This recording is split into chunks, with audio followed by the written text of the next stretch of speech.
the reward for early retirement is an existential crisis. You didn't see that one coming. After all, if you're trapped in the golden handcuffs of a high-paying but soul-sucking job, you're doing the right thing by pursuing FIRE, or financial independence, retire early. But is money the right tool to solve all of your problems? But I've just found for myself that there is little utility in making more money that I don't need. Money can only solve money problems. That's Diana Merriam, the founder of the Economy Conference for professionals looking to become financially independent and to retire early. In this conversation, we look at the dangers of using money as a goal versus a tool, the critical mindset shift from scarcity to abundance, and how to avoid an existential crisis by building up your intrinsic motivation. Let's jump in. So the way I think about FIRE, I think it's like personal finance on steroids, right?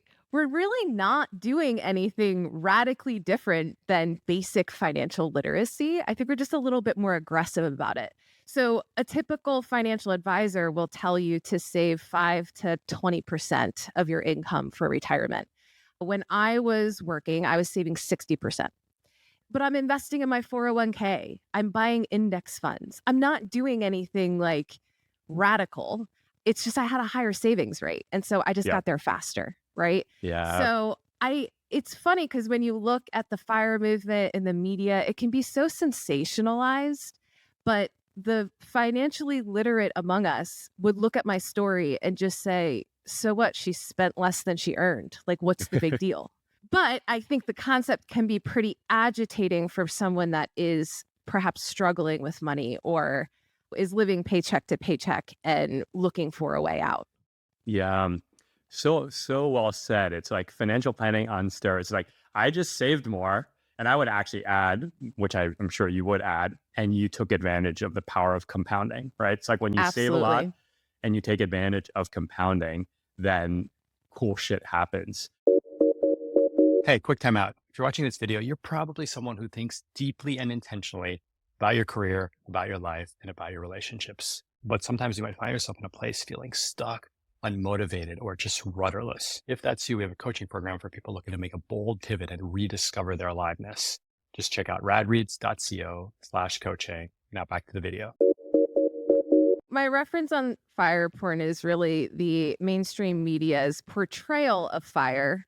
Tends to have that. We're eating rice and beans all the time. We're depriving ourselves. We're making ourselves miserable in the pursuit of a financial goal. Look at these freaks, right? So there's that aspect of the mainstream coverage.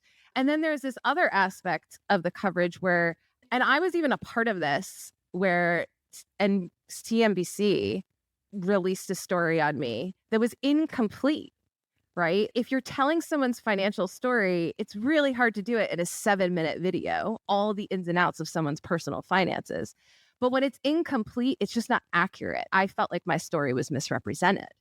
And if you look at the thousands of comments on that video, I'm not inspiring anyone to save more money. I'm just agitating a group of financially illiterate people, you know? So that's why I call it FIRE porn, because it's just... people get off on their anger about someone like retiring early, or again, doing something relatively simple, not easy, but simple, such as living below your means. But I do think that FIRE gets a bad rap with this extreme frugality. And I think it's because some of the most popular bloggers and people who talk about FIRE were on the extreme side of the spectrum. In terms of reducing your expenses. I think that the FIRE has a lot of different subsets. Like we talked about lean FIRE. We'll get into all the definitions. Coast FIRE, barista FIRE. Just came across the other day a new one, Bon Jovi FIRE, when you're halfway there. There's a lot of different ways that people try to relate to each other on like, what flavor of FIRE are you? But the only thing we all agree on is this idea that your wealth is built in the gap between your income and your expenses. So you've got a couple options here. Increase your income, reduce your expenses. Ideally, you're doing both, right? But I think there's a lot of attention that's put on the decrease your expenses, because for a lot of people who get into FIRE and realize, like for me, I didn't have an income problem. I had a spending problem. And Uh, so it's easy. It can be a little easier to fix that side of things when you're not optimized, but you can only reduce your expenses so much, yeah. right? Yeah. And then you really got to focus on increasing your income if you're going to protect that gap and deploy that gap efficiently. Yeah. Um, Mm, but yeah, I think that it's sensationalized when you really focus on the extreme frugality. And I wouldn't say that that's representative of the movement. It's yeah. representative of some of the most popular bloggers. Yeah. Yeah. Funny story is they had a piece on me that was a kind of related to my fire journey. I don't use the words, but and they wouldn't run it. CNBC wouldn't run it because they wouldn't run it until I told them how much money I made or had. Hmm. And I just at that point I actually was very uncomfortable in doing that. One day I was like, you know what, fuck it. I'm just gonna share it. And I shared that in one year I had earned $2.3 million of W-2 income. When I was 32.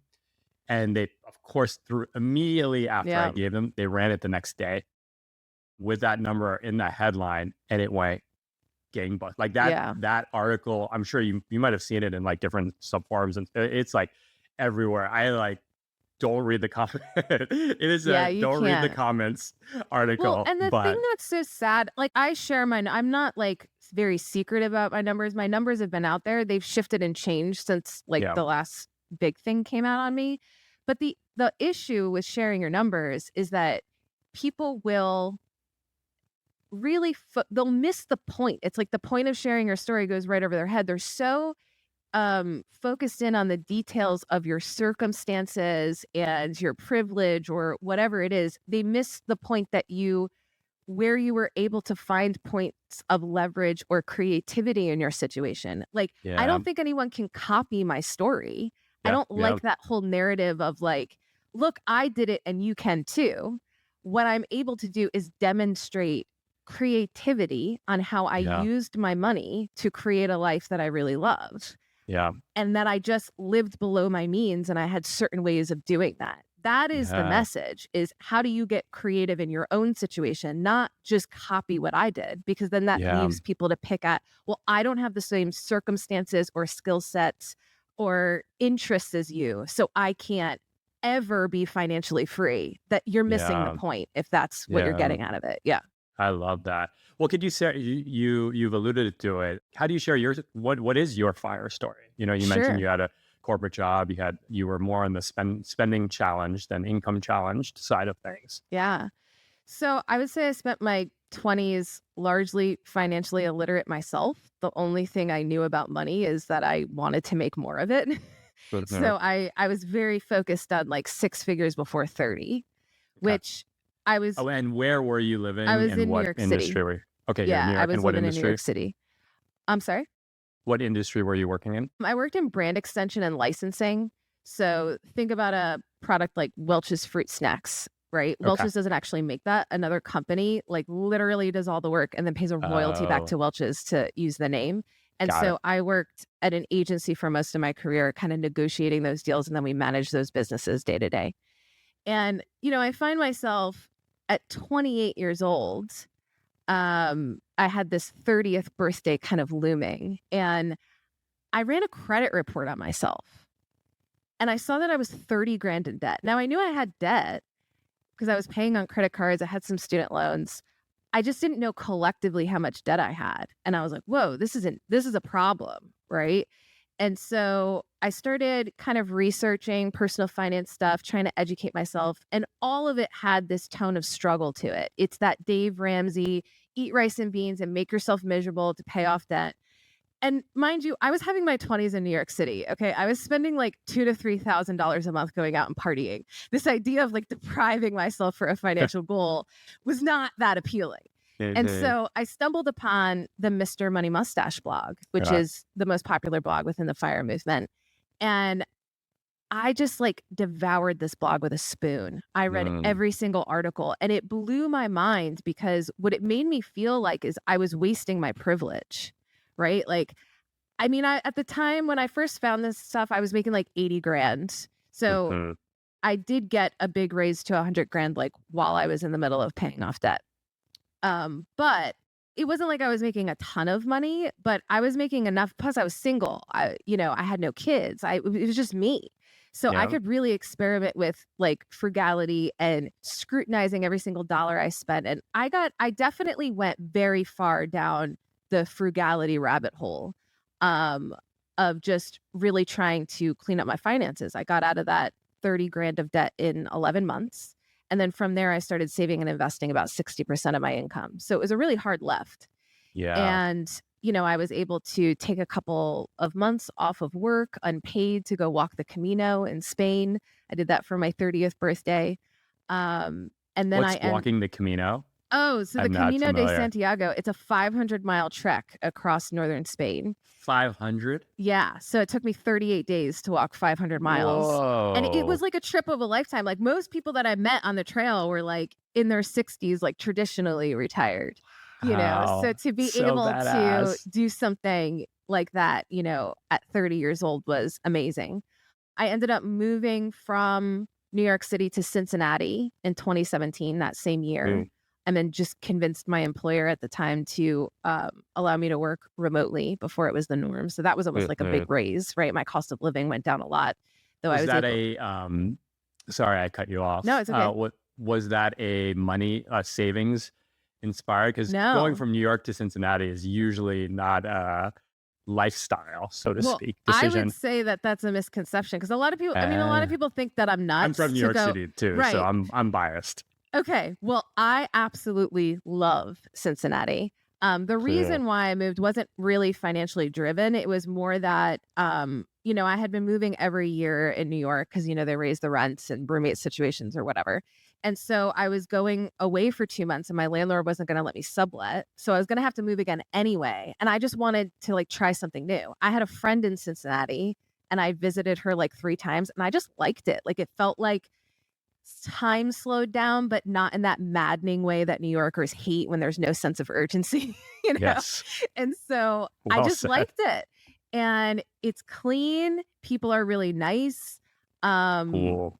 I just really liked it. So I ended up Well, moving here. apologies to all my Ohio listeners because my New York ecocentrism just showed right No, through. but it's common. Like again, all of my friends thought that I was nuts, to Mhm. leave. But actually a big part of the economy conference, which is this event that I produce, we really highlight the city of Cincinnati as like an amazing city. We do this 3-hour walking tour of the city. We're really known for breweries here. So we do like a big after party at a brewery.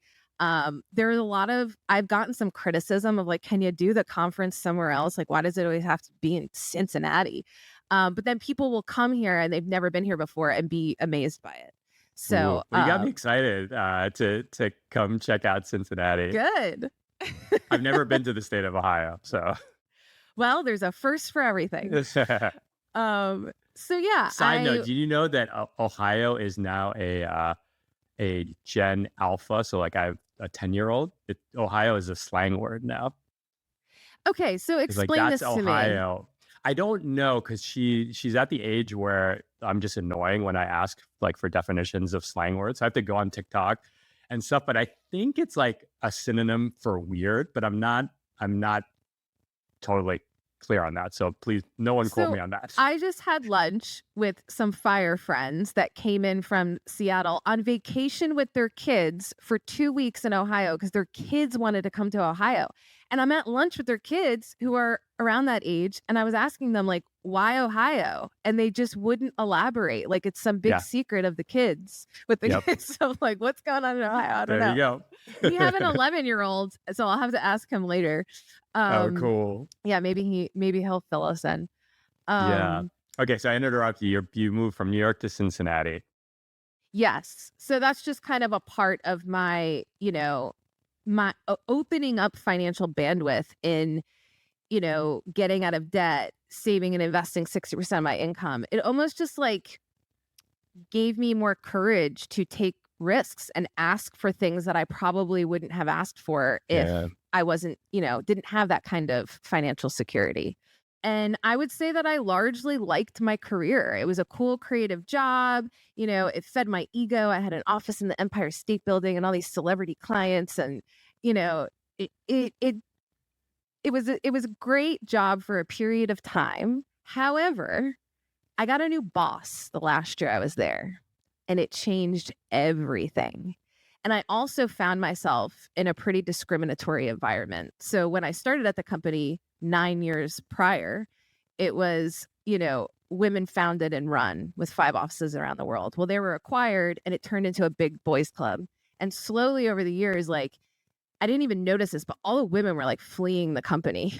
And I kind of woke up one day and I found myself as the only woman on my team. In a time when like Me Too and Black Lives Matter was like very much, in the discussion. And so the corporation I worked for had one of those, what I would call a performative initiative of a diversity and inclusion, I'm doing air quotes over initiative, where they're like, we're just called into all these meetings of, what do you think about diversity and inclusion, Diana, as the only woman on the team? And I said, I think it's about pay parity. And so if you really care about this issue, I've been at this company for 9 years. I'm one of your highest performers. I've made my clients $50 million. Okay. I'm also the lowest paid person on this team, and I know that. So if you really care about this issue, correct that. And they were like, oh, no, You said no, that no. out loud in a group, in a town hall or some kind of public setting. Yeah, it was like a series of conversations, some private, some public. But essentially, it just became very clear that they didn't have any intentions on correcting this. It was just much more of a performative initiative.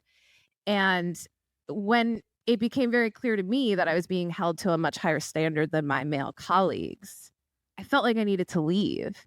And then I started looking at my money. And even though I don't have, at the time, and still don't have the traditional FIRE number of having 25 times your annual expenses, that's when you're said to reach FI status and you can retire from your corporate career, or whatever it is that you want to retire from. Yeah. I had post FI status. But to me, what's more important than status or how much money you have is do you have enough money to not tolerate bullshit? That's a much more helpful question, right? I love that. I just looked at my money and I'm like, I can't, I'm not financially independent based on that definition, but I have enough money to take a risk, and I have enough money to not tolerate this situation I find myself in. So that's what they call like the power of FU money, to be able to just have the freedom to make those kind of decisions. Yeah. So I wouldn't say, like, I thought that I was going to stay in my career until 40 was like when I was going to reach my traditional FI number. And I ended up retiring from my corporate career at 33. Okay. When I reached Coast FI status. And so for people listening that they're like, what are these definitions? Let's break down. So there's Coast FI. Actually, before you do Coast FI, can you do the math that you just did with the 4% rule? Sure. So the 4% rule, and I hate the word rule. I would describe it more as a guideline. Yeah. Because no one is crafting a drawdown strategy of their portfolio on the 4% rule. On one number. Yeah. Right? The goal of the 4% rule is to answer the question, do I have enough money to retire, to pull the plug? Right? Yeah. And so the idea is that you're able to draw down on your portfolio at 4% each year, and that's adjusted for inflation, going up each year, adjusted for inflation. And that money will last the rest of your life. So for example, if my yearly expenses are 40 grand, I'm going to want to have $1 million portfolio that I can draw down on at 4% per year. That will give me 40 grand each year to live off of, and that money will last the rest of my life.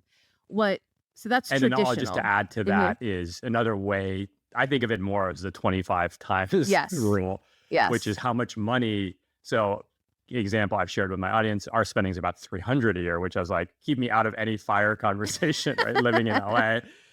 So 300 is 25 times 300 is 7.5 million. Mm-hmm. And I do not have $7.5 million, which is why I'm not financially independent by that metric. So, so I think, but I think it's a very helpful metric just to kind of ballpark what you might need to sustain your lifestyle.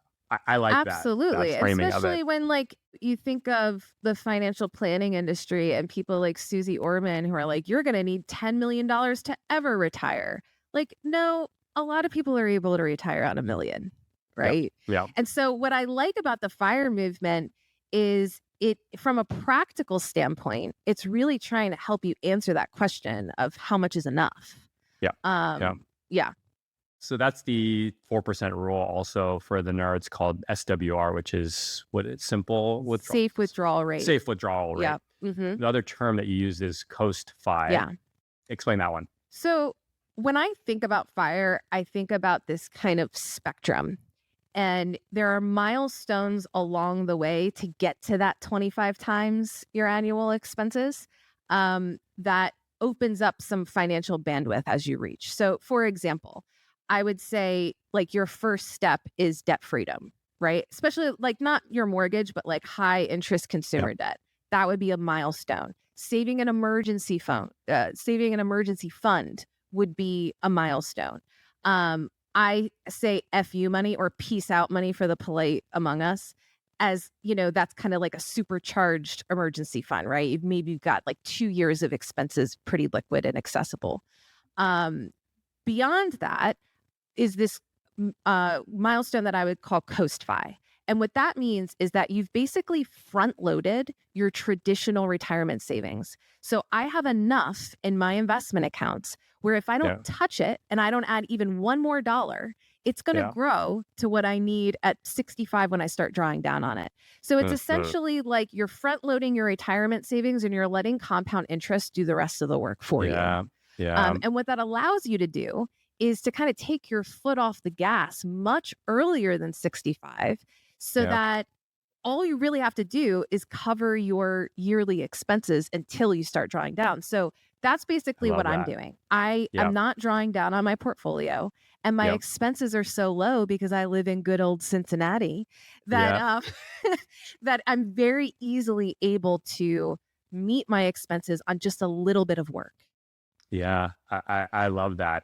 And I've shared this with my audience. I've done the steroided version of that because I left with a decent, I didn't really chip away at the spending side. I was a low spender relative to my income, but my income on Wall Street was astronomical. Sure. And so I was saving like 80% of you save 80% of $2 million. Like that's a lot of money in 1 year. And literally S&P 500, like that's it. I've been long stock since I was 17 years old and I'm 45. So 28 years of compounding. And so I had that. And again, I didn't know that's like what's so cool about this is like, this is exactly the framework that I had in my mind, but I didn't know it was a thing. I just was like, oh, this makes sense to me. Yeah. And it wasn't until last week that I knew it had a name. I'm like, wait a minute, this is a thing? I thought I thought this was the thing I'd come up with myself. And yeah, I think it's so cool. And one thing I would add, and I'm curious, one thing about FIRE and the number and the 4% rule, all that, I was like, okay, so you could have this nest egg and then you could be totally financially independent. But like, to use my example, that would need 7.5 million in the bank, which is like, I'm not in an industry where I can ever have that money other than just waiting for my assets to grow. But the other thing I was like, if I can make $50,000 of income doing something fun as hell, then again, you can use that 4% rule. If I can make 50,000 for fun, like doing something that's fun, then that is the equivalent of 1.25 million of retirement money. And so to me, the thing that I love is like, well, let me like find all the things that I find fun that make money, but that don't impact the things that I really care about. I care about, present time with my kids. I don't want to be in bullshit meetings. I don't want to travel. And if I could I wanted to be with good people. If I could get $1 million worth of income from those things, I would do it. The supply of those things isn't that big for me, but that's kind of where I've landed, where I can make that money. And, it's decent. It's probably like decent. It's decent for like a high cost of living place, probably like 250 grand a year. And so that just completely explodes it breaks the math of like different fire things. So I'm just Absolutely. sharing Well, and how I relate to it. what's interesting to me about the fire movement is it's a very like pessimistic pursuit for a bunch of super ambitious people, right? Mhm. So like I just think about, okay, I want to retire and I'm not for by the way, I never signed a blood oath that I would never make an income again, right? But there's the retirement police out there that want to, tell you, oh, Mhm. you're not actually retired, you just had a Yeah. career change or whatever it is. Mhm. But yeah, if you make a little bit of income, there's a lot of reasons to do that, right? Yeah. Yes, it helps with your financial modeling and just like your overall financial plan. It helps mitigate some risk, all of that kind of stuff.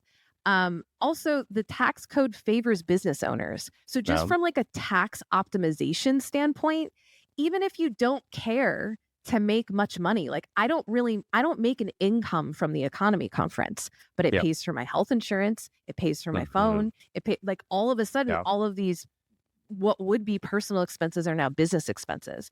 So Yeah. there's an optimization in just Yeah. having a hobby business, even if you don't care about, paying yourself a Great salary or point. what have you.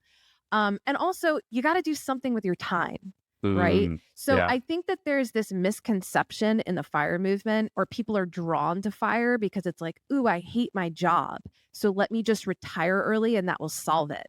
That will not solve it, right? If you are Yeah. running from a bad job and that's your motivation to retire early, I think you're going to be very disappointed when you get there, right? Yeah. The solution to not liking your job is to go find a job that you like, Mhm. right? Yeah. I think that the people who are most successful in early retirement and lead the most kind of meaningful and happy lives is because they're retiring to something. They're not Yeah. running from something.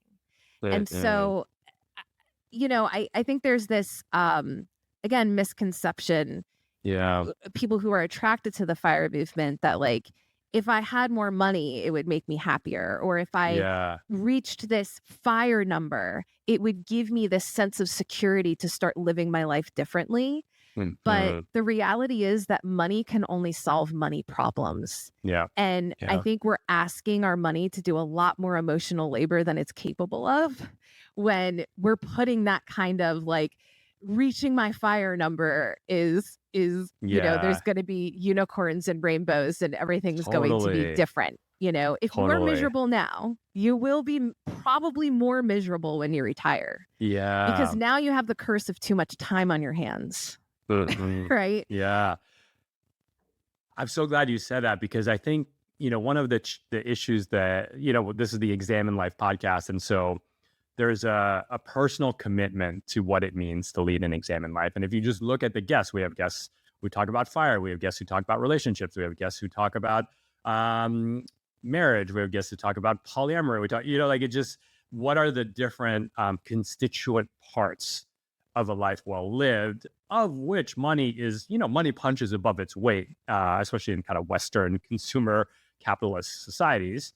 And to that point, I think there's another, I don't know if you would call this fire porn, but there's another kind of, the fire haters tend to always, every 3 months on Reddit, there's, I'm 44, single male, I did this and this and this. I live in the Pacific Northwest. I have $9.8 million of assets. I've cleared every fire hurdle. And then it's like, then comes the list. I'm lonely. I'm bored. I feel rudderless. I have no friends. It's hard for me to get a date. On top of that, I'm in really bad shape. My lower back's, I'm starting to have back problems that come with. And, on one end, there's because fire is kind of like this third rail. Like you could just pick a side and be angry, right? It's like whichever side you're on, too much, too little. And so people see that. And I think I'd love to hear your thoughts on this, because maybe this is just a misconception, but there's this belief that, like you said, you hit that fire number and then the seas part, and that's like all rainbows in your head for the rest of the day. The inner critic goes away. The sibling that you didn't have a good relationship all of a sudden loves you. All of a sudden you get in, like you're ripped and you're in great shape and all that. And I think one of the things that I've always wondered about FIRE is it almost seems to downplay these other kind of component parts of a life well lived, with the promise that you'll figure those out once you have more free time. Yeah. And that's not And guaranteed. yeah, Yeah. yeah. I think at the crux of it, it's a confusion of money as a goal versus money as a tool. Like, money is not a goal. You don't want to be the richest person in the graveyard, right? Money Yeah. is a tool that you can use to create a life of meaning. And so how you deploy that money in pursuit of that is for me like graduate level personal finance, right? When you're talking about the practicalities of money, where to save, where to invest, your savings rate, understanding all of these basic personal finance stuff, like that's a great high school, college level personal finance. But Yeah. I think you got to graduate past that and start really asking some deeper questions around the role that money plays in your life. Do you think, though, that there is a little bit of like delusion in that? Because money, like productivity, it's something that you can touch and you can see it on a spreadsheet. But if you're like becoming a more confident person, you can't put that on a spreadsheet, right? And it feels like I spend a lot of time in the productivity world. It feels like, people like productivity a little bit like FIRE. There's this kind of like numbing, disassociative element to it where you're like, well, like, I have no friends, but look at how many Pomodoros I did today. Right. And you're like, once I crush 20 Pomodoros, then I'm going to learn how to be a good friend. Right. And it kind of like, I have thought that productivity, and that's one of the reasons, I mean, I outgrew the area, but one of the reasons I got out of kind of productivity content was because I actually thought that it was like a little bit like alcohol, where it just kind of, there's something you don't like about yourself in that moment, your situation, a relationship, the way you look. And you're like, well, if I could just create this like automation that like sends me an email every time, I buy a loaf of bread, then like, God, isn't that powerful? And you're like, wait, what about the part where, the low self-confidence part, when you look at that? And so do you think that this like singular obsession, and again, I suspect you'll say like some people are singularly obsessed and other people, it's just one part of the obsession of a bigger part, but it does feel like it can be seductive, I think, to kind of deconstruct so much of life's complexities into the singular goal. And then you're like, what now? Yeah. You know, Well, I think a pursuit of FIRE or any financial goal, just like a pursuit of being more productive, or you lose all the weight you think you need to lose, or whatever it is that you think your personal development, whatever external changes you think are going to make you happy. I think a lot of us are just bad at diagnosing actually what the problem is, right? Like maybe the problem is not that you don't like your job. It's that you have a bad attitude and that's going to follow you everywhere, right? Yes, I mean, well I think said. that money is like an external circumstance. You could, wherever you are on that spectrum, right? There's also an internal world that Yeah. the external doesn't necessarily have as much of an effect as we would think on the way we relate to ourselves. And there's Yeah. just so much social conditioning around money. We confuse our net worth with our self-worth. We have a lot of identity in our jobs. And so it's just, it's messy. The Yeah. psychology around money, the shame that people have around money, whether you have a lot of it or not enough of it, right? It runs the gamut on, Yeah. it can be very confusing emotionally. But I Yeah. think if you're able to kind of separate the fact, money can only solve money problems. And if this is not a money problem, then I need to be looking elsewhere for the solution. Yeah. I think that's probably a more helpful way of managing that. I love that. And so I'm curious because at the economy conference, you see FIRE folks from all across the spectrum. What, if you had to look at the ones that have really translated the financial independence into a deep sense of like holistic life satisfaction, are there any kind of traits or themes that come out of that? And feel free, I'll ask you the inverse of where have people hit the number and then continued to suffer, which I think we've alluded to a bit. Yeah. I think that what's interesting to me in watching how different people interact with FIRE and how they change along their journey, and I've changed so much along my journey, I think the ones that are doing the best and that are at the happiest have kind of flipped into an abundance mindset. Okay. And so what I see and what I think is interesting about the FIRE movement is just the whole pursuit is very pessimistic, right? It's, do I have enough money? What if this bad things happens? My emergency fund, right? Like just financial planning and modeling is very much about like worst case scenario. And it's almost like your whole sense of security is wrapped up in your bank account, right? But I think someone that switches to an abundance mindset, it's almost like they have to unlearn all of that because the skills and the habits and the mindset that made you really prudent about saving doesn't necessarily allow you to enjoy that nest egg when you start drawing down, right? So you kind of have to like unlearn all of that and allow yourself to maybe let loose a little bit.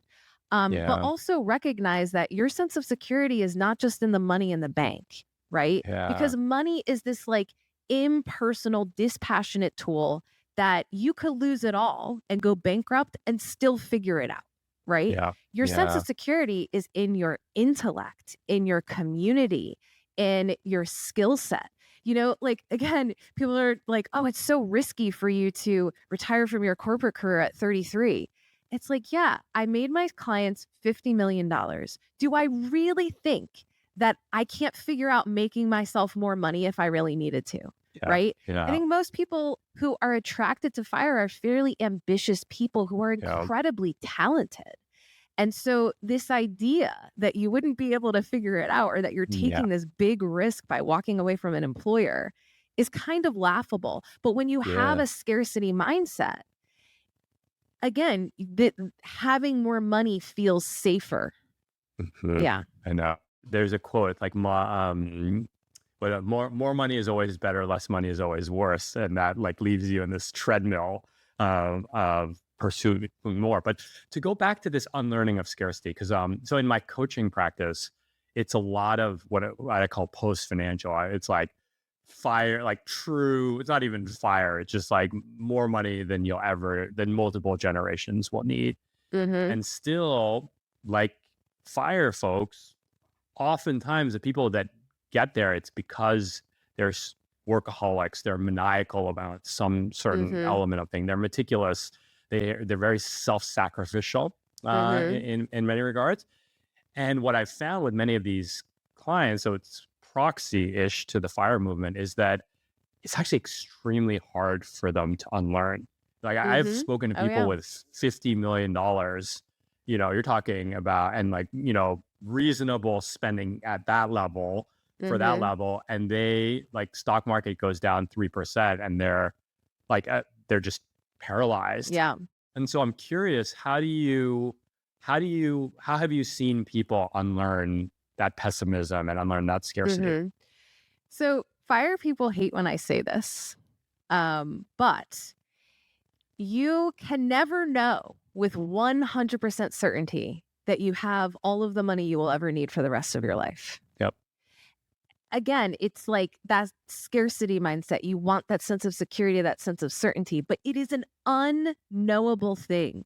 All financial modeling, you're plugging in assumptions. Those assumptions could be very wrong. And that's very scary for people, right? So then they have even more buffers and I'm just going to save more and I'm going to have a lower safe withdrawal rate to kind of mitigate this risk, this perceived risk, right?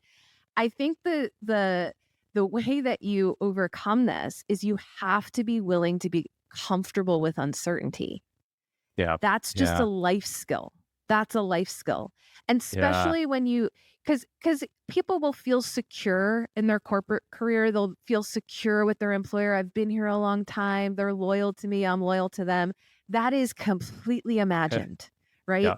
Yeah. There is no sense of security in a full-time job, right? Yeah. Yeah. But it is an illusion that people like to hold on to because of, again, this being uncomfortable with uncertainty.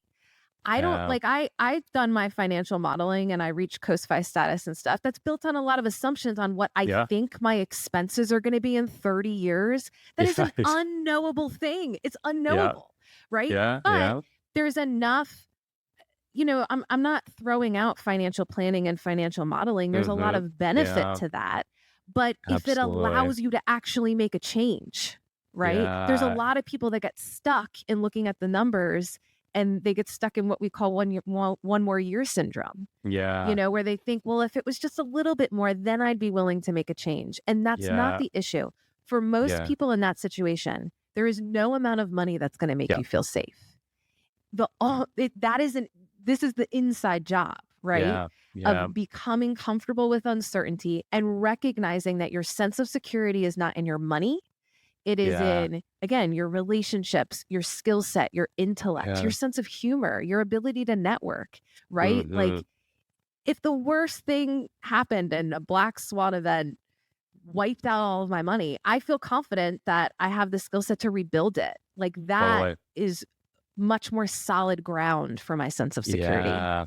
You're so spot on. And it's so, what you're saying is so relatable. I find it so relatable because when I left BlackRock, people thought I was crazy because I had no plan either. And to walk away from a 7-figure income with a kid and a wife who's an artist just seems absurd by, traditional. But I'm like, if this doesn't work, I have not burned any bridges.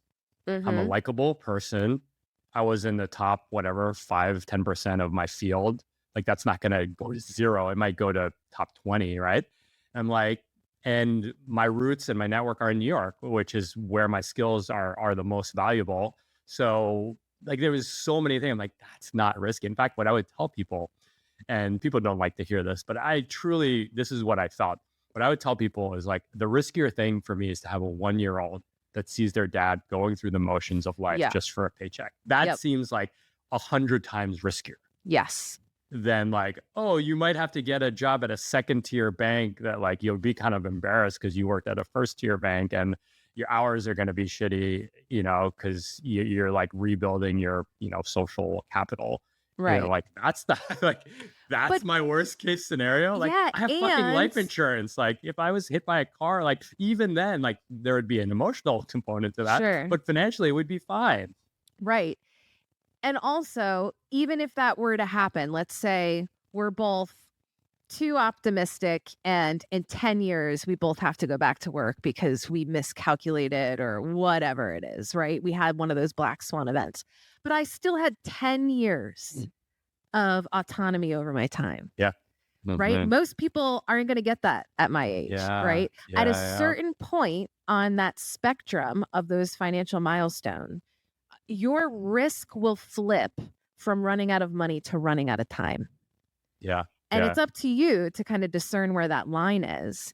But I've just found for myself that there is little utility in making more money that I don't need. Yeah. Do you think about, you said you had an 11-year-old? Mm-hmm. Yeah. My stepson. Do you think about because another thing that comes up often is, well, it's actually not about me anymore. It's about the kids, which I think there's a lot of like internal misdirection that happens when people lean too heavily into that argument, myself included. I'm like, oh, I'm doing it for the family. I'm like, no, you're doing it because you like the feeling of making money. You like when people tell you you're good at something, and you like, the satisfaction of solving something hard and being validated by others. Like, that's not for the kids. Like, that's for me, But there's another argument, not my argument. There's another argument that the world is getting more competitive, globalization, home prices are out of control. That is an argument I stand by. AI is going to take jobs, climate what is it, climate poverty, or climate blight is going to make all these places unlivable. So as a responsible parent, it is my duty to now here, like watch how the game gets flipped. Like, it's like hard enough to fire for yourself, but now you want to, maybe coast fire for your like 11-year-old kid, not you, but like a hypothetical person. And I see people go down that rabbit hole, and I'm curious if you've seen that and what you think about it. So are you saying like someone continuing to work in order to be a good example of someone who's a productive member of society? Is that what you mean? It's less there. It's like someone that could downshift to, let's say, coast-fi, but they want to build a bigger financial buffer for their children, which could mean buying them their first home. It could mean giving their grandkids 529s. I would never rob my stepson of the thrilling nature of fending for himself. I'm not buying him a house. We're not saving for his college education. Yeah. So, no, I think the best thing we can do for him is to teach him about money in ways that we never learned. I had to wait till I was, I had to do it for myself when I was 28. But to be able to model for him that we worked really hard when we were young so that we could take our foot off the gas when we're still young and be able to, I just took him to Yellowstone for our honeymoon. So we got married in June, and I had my honeymoon with my husband, and then I took my stepson on a honeymoon to Yellowstone. It was like an epic trip, That's awesome. And to be able to, show him what's possible when you're financially responsible. I think that's a great example. I would, you can give someone resources, but teaching them to be resourceful is going to serve them, in the long run. And so, I would say, giving money to the kid is not part of our financial plan. Wow. And even to the point of like college education. Actually, we had this amazing speaker at the economy conference. I could send you the video. Okay, we'll put in the show notes. He teaches people how to fully fund their college education with scholarships. There's $100 million of scholarships that go unclaimed every year. And it's a lot of work, right? Yeah. You've got to, if you need... So saving for 200, 100,000 a year of college, right? But do you have to pay $100,000 a year for college? Yeah. Here, University of Cincinnati, where I host my conference, it's like $13,000 a year in tuition.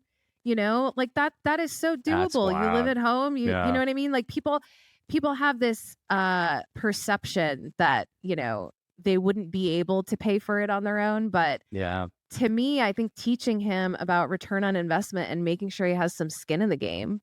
I think about teaching him to invest. And we want to start a custodial Roth for him. And then if he wants to go to school, he could use that money, we'll kind of match what he invests. Even buying a car, trying to teach him, save money to buy a car. And my mom did this for me.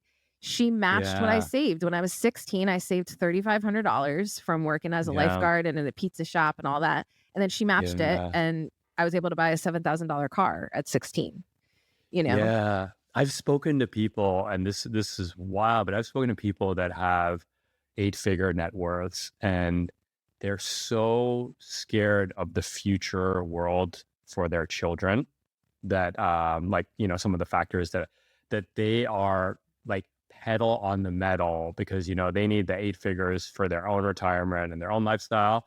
And the next is, for a generation, like the generation below. And again, how much confidence are you showing in your kids that you don't think they're capable of building their own wealth? I so believe in this kid. He is so smart. I really could see him being a little entrepreneur. I want to feed that drive. Not, don't worry, honey, I'll take care of you. That's not, I just don't think that's good parenting. Yeah, no. And we definitely fall in the middle in the sense that I'm I'm prepared to graduate my kids from college debt free. And that was a gift that, like, if I think of my own FIRE, like, I started investing at 18, knowing that I wasn't going to have college debt. And so, like, and you have a full appreciation for the compounding of that, probably just like the compounding of like 18 to 28, probably like set me up for life. Right. So that is something that is important to my wife and I. Anything beyond that is like, probably not. But I think it goes back to, I think that you're talking, there's the point, and I think it's a beautiful point about like believing in your kids and showing them, helping them figure out what resourceful means and like what's possible for them. And I think in this case, I think there's also what you had said earlier, which is making people uncomfortable, feel comfortable with uncertainty. Right. So yeah, the world is an uncertain place.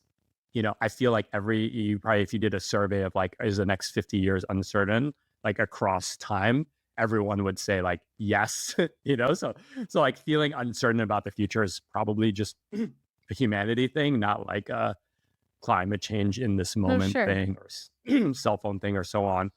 And I do think I do see in those people that are overly controlling, it is that paranoia of being out of control on an exponential. It's like it's like either passing it down to your children or running out of things to be paranoid about yourself, that like like needing a new outlet to do so.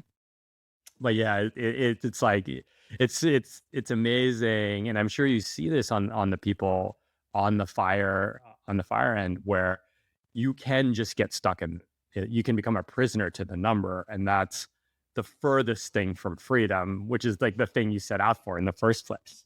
Exactly. Yeah. I think that money is only as valuable as your clarity on how you're going to use it and your comfort level of how much is enough. If you don't have clarity and comfort around your money, then you're not extracting its true value. And so I think that the FIRE movement does a really good job of helping on that, like, how much is enough figure. But it's funny, we do these case studies in this local FI group that we have here in Cincinnati, where one person will put together a presentation of their income, their expenses, their investment strategy, their assumptions, their kind of plan for FI. And then they present it to the group, and 50 of us will sit around for hours and ask them questions and poke holes, and did you think about this and that? And time again, what I see is multimillionaires looking up at their money and all they feel is fear. And it's like, at a certain point, you got to recognize that the numbers are not the problem here, but it's an easy thing to focus on. Some of these deeper questions are the harder questions. Yeah. So where do they go? And I could share, I mean, I've shared on my podcast, but I could share things that have helped me. But before I do, I'm curious, like, someone's like, I have a problem and I know I'm a multimillionaire and I know that more money, I've hit that point. Like, I know more money is not going to solve it. Where are some places that they go to heal? In my conversations around this, there were a number of books that helped me. So I have some recommended reading that I send to people. But also it's like conversations like this, right? I think community is so important. And that's why I created an event where 500 FIRE enthusiasts, descend upon Cincinnati once a year. And we get together and we talk about this stuff. But yeah, it's deep internal work that, some people go to therapy for stuff like this. I think there's different solutions for different people. But yeah, it's just the exercise of asking the deeper questions is a step in the right direction for sure. I love it. I think you're spot on. I guess as my parting question, what is something that FIRE hasn't solved for you and that you're still trying to for better understand for yourself? I think that the reward for early retirement is an existential crisis. And I've definitely experienced that for myself. I've like struggled with my mental health. I go through a lot of like phases where I'm doing really well, and then other times when I'm really not. And I'm still trying to figure it out. I think that there, when you have like full autonomy over your time and you have very little external demands on you, you're required to like build this well of intrinsic motivation that you've never had to build like most of your life, right? Like Yeah. you grow up and your parents tell you what to do and you follow instructions in school and then you're following instructions from a boss or you're following instructions from society, right? It's like when you're handed the keys to the castle, there can be moments where it's a bit daunting. And I do think that there is such a thing of as having too much time on your hands, especially if you're not well mentally. Mhm. It can turn into a disaster. And so I go through Yeah. phases of that where like right now when I'm in a really good place where, you know, I'm hopping out of bed at 5 a.m. and, you know, I have my routines and I'm not packing my days too much. And then I Yep. have other times where I burn myself out because I just haven't learned, you know, a sustainable level of productivity and interests and that kind of stuff. So yeah. And money's not going to solve that, right? Like Mhm. making Yeah. there have been times where I'm like, should I just get a job? Like, is it the fact that like I need more of an externally imposed structure to like feel, you know, to kind of manage my mental health better? But time and time again, I come back to the answer is no. Yeah. I do think that my biggest opportunity and also my biggest challenge is that I don't have a full-time job. Yeah. And so And I that's myself, the uncertainty part, right? It's yeah. like, Oh yeah. mhm, I love it. Beautiful. Well, Diana, it's been so inspiring, so helpful. And just yeah, thank you for sharing your story. Thank you for the work that you do. Tell our viewers and listeners where they can go learn more about the Economy Conference, about your podcast, Sure. and your other work. We'll put in the show notes. Cool. So you can go to economyconference.com and that's economy with an M-E at the end. A little fun play on words there. Economyconference.com. There you can see our speakers, our schedule, our programming. You can sign up for my mailing list. And if you're interested, there's actually a little pop-up that will come up on the website. If you want to read my damning exit letter from when I quit my corporate job, I have published that for public consumption. So that might be a little interesting for you. So you can sign up for my mailing list. That's the best way to kind of keep in touch. I send like 2 emails a year. Like I'm not very good at, you know, growing the list and doing all of that kind of stuff you're supposed to do, I guess. But you hear from me when I have something to say. You can also listen to me every single day on the Optimal Finance Daily podcast. This is a show where I am reading to you from a popular personal finance blogger and then offering a little bit of commentary. It's every single day in 10 minutes or less. I like to say that these bloggers like wrote these amazing songs and I get to perform the covers. So if you like to hear more of my ramblings, you can check it out there. Awesome. Thank you so much. Thank you.